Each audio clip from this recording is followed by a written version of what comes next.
Okay, so what is a wave? A wave is a disturbance that propagates through space.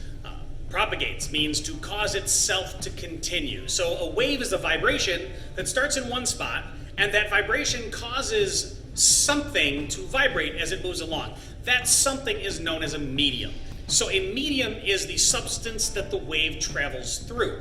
In the case of my voice right now, the medium is air.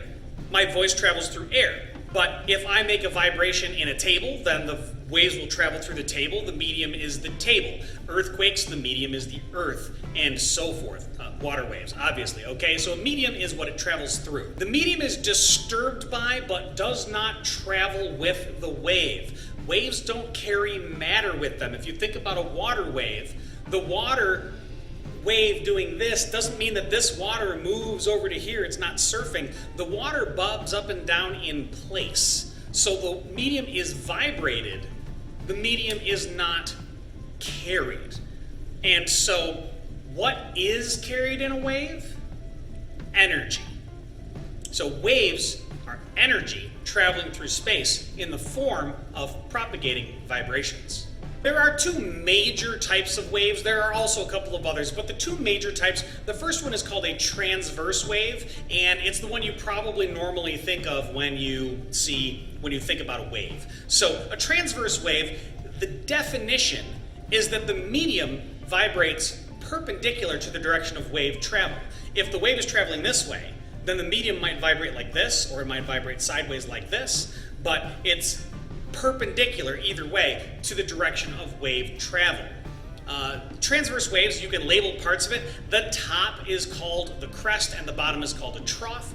You can measure the amplitude. You can measure the wavelength, which we represent with the Greek letter lambda. The middle position is the equilibrium position, commonly called the baseline. Longitudinal waves are different and they're hard to draw. In a longitudinal wave, the medium vibrates parallel to the direction of wave travel. So it's pretty easy to see, say, on a slinky, but it's pretty tough to draw.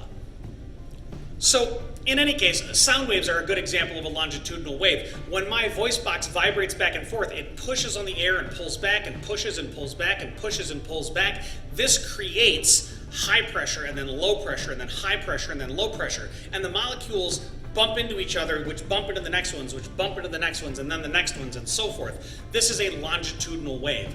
Longitudinal waves have wavelengths as well. Again, instead of distance from crest to crest or trough to trough, it could be distance from compression to compression. Or these stretched out areas are called rarefactions, the distance from rarefaction to rarefaction. They do have amplitudes as well, but those are really hard to see. It's how squished the medium gets or how spread out it gets as it goes. You'll never be asked to measure those, say, in this class. If you're ever asked about the amplitude in that sense, where you would have to physically measure it, it'll be on a transverse wave. For both types of waves, the speed of the wave, the velocity, is equal to the frequency times the wavelength. And if you think about it, this makes good sense. Think about a train car. If you have train cars going by and each one is 10 meters long and you count 3 of them per second, how fast is the train going? It's going 30 meters per second, right?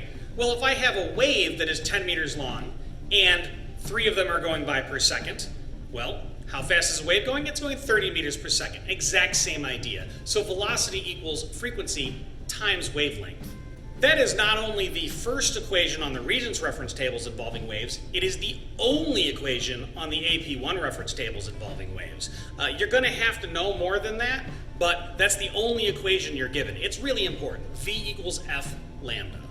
Now, specifically for sound, what is the speed of sound in air?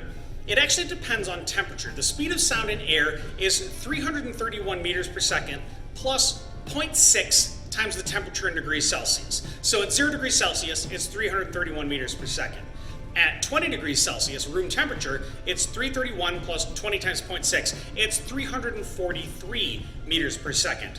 That is pretty darn fast. We very commonly round that to 340, but you should actually have that memorized, please. 331 meters per second plus 0.6 times the temperature. As a general rule, Sound travels faster in solids and sometimes way faster. In concrete, it might be traveling at 1,200 or 1,500 meters per second.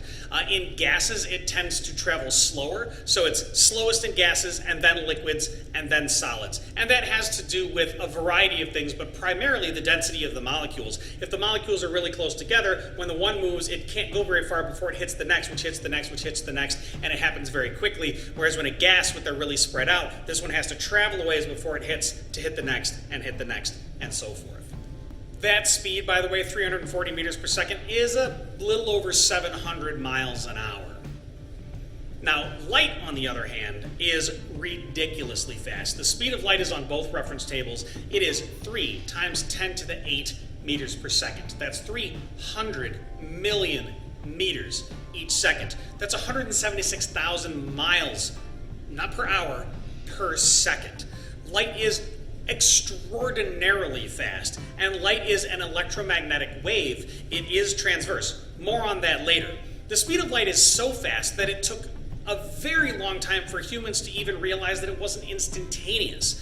In any distance we're talking about on Earth, take that distance and define the time it takes for the light to get there and divide by 300 million meters per second, and you get a number so small that our eyes and our brains can't even react on that level.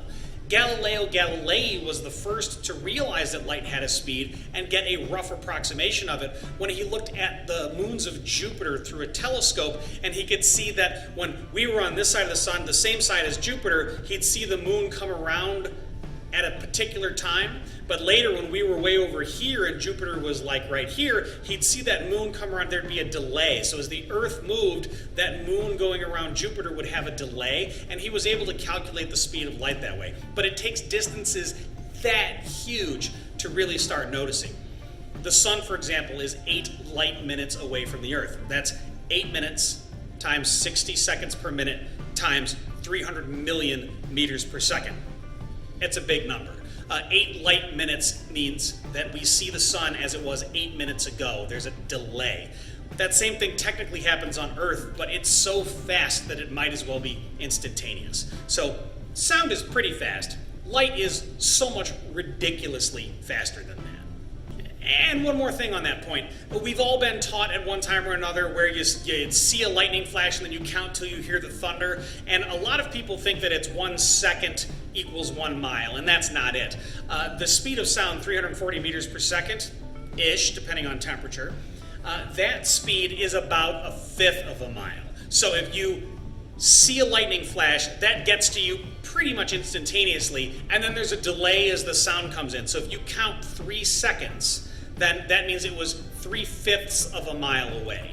One final detail on sound and speed: if you have an old-fashioned telephone, right, 2 cans connected by a string, the speed of sound in a string actually depends on how tight you pull the string. If you pull it really tight, sound will actually travel faster, typically also a little better, but it travels faster through the spring.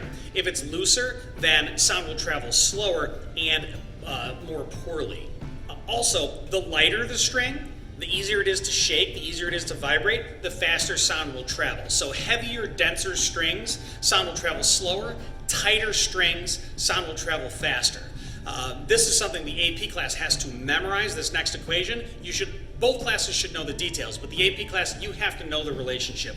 The speed is equal to the square root of the tension, which we use an F instead of a T because T is period, the tension divided by what we call the mass per unit length, represented by the Greek letter mu. So speed is square root of F over mu, or it is the square root of F over M over L, the mass per unit length. So that's waves in general. In our next video, we're going to move on to some of the ways that waves can bend.